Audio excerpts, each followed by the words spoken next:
Out west today, the worst seems to be centered in Arizona, where tornadoes tore through.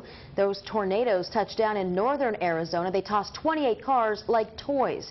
Dozens of homes were damaged. No serious injuries or deaths reported. The tornadoes were part of a storm system that swept across the western U.S., dropping record-setting rain, even surprising residents in Phoenix with hail.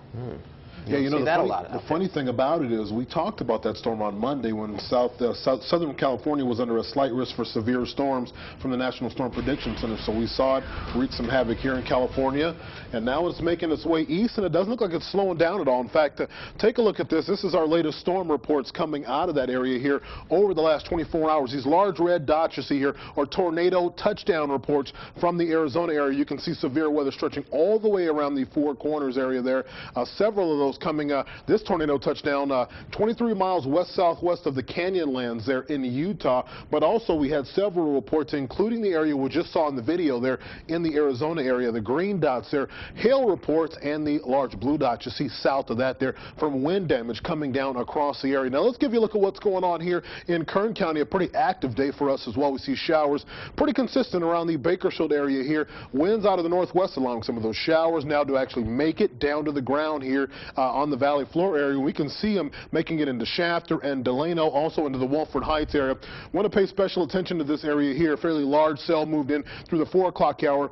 As we take a look at it here, we'll be coming right up there. There we go. Around the 4 o'clock area in the Taft area, not only that heavy rainfall they had there, but also a fair amount of lightning popping up in the 4 o'clock hour out in that area. We'll see about 20 strikes there striking up at 4 o'clock. Here's why that's important. Just got a report coming in from Taft that they're dealing with some minor flooding issues. 10th Street in Taft seems to be flooded. They're also having reports of potentially having to evacuate the Albertson store there in that area. Also, Kern County Fire Department also working on that. So keep in mind, we're going to see those showers continue in that area here at least for the next hour or so before we finally get a break from the action. Now, lightning tracker, you can see a lot more action going on up to our north there. We're seeing lightning strikes at the beginning of the hour up around 150. Now you see those at the 80 strike mark there. Temperatures back here definitely on the cool side for us. So that's been kind of the bright spot in all of this. Winds out of the north-northwest at 7 miles an hour here for us. Highs today topping out at 66 for Bakersfield, 50s and 60s there for us along the mountains out to our east and desert communities. 47 degrees down in Gorman. Of course, we'll be seeing that get a lot cooler as we head through the overnight hours. Here's a look at your weather headlines. Light showers will potentially persist in parts of the valley for this evening and should wind down through the overnight. Cooler temperatures going to be around for another day. We're talking highs tomorrow in the low 70s for the valley floor. Mountains dropping down into the 50s. And as you can see, here's that regional satellite radar picture. We showed you that wraparound moisture which started yesterday, kind of pushing in that cooler edge of the valley, but also giving us some severe storms out to our east and snow falling down in the Yosemite area. We'll see all of this pushing on out by about Thursday afternoon. Skies will begin to clear as we have a ridge of high pressure building in. Now, hurricane tracker. So we're not only dealing with some severe weather out west, hurricane tracker getting very active back in the Atlantic once again here.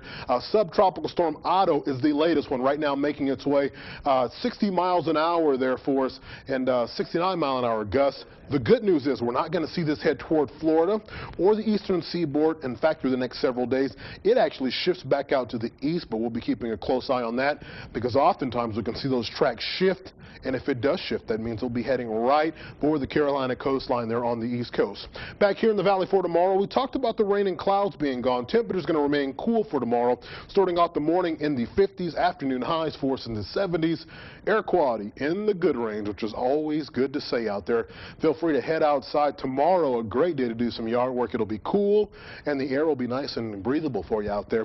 Temperatures in the mountains, we're falling back into the 50s yet again for us into the Kern Valley forecast. So we'll see 60s and lower 70s. And as we travel out to the desert, 74 for Ridgecrest, 64 degrees there for Mojave. 10-day forecast.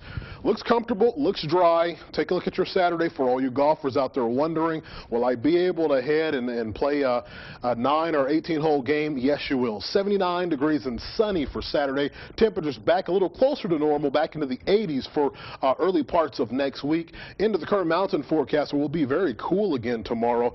Take a look at the overnight lows. I think that's the real story there. Temperatures not at the freezing mark, but we're seeing them drop back down into the mid and upper 30s out there. It'll be that way heading into the weekend, and also the Kern Valley forecast, 69 degrees for tomorrow. And then we'll see about a 10-degree rise in temperatures as we slide into the weekend there in the Lake Isabella community. All right, looking nice out there. We can do without that flooding now. Yeah, we definitely can do it, but you know, that's kind of one of the byproducts, especially in some of those low-lying flatland areas. It's always something that tends to happen this time of year. Exactly. Thanks, Anthony.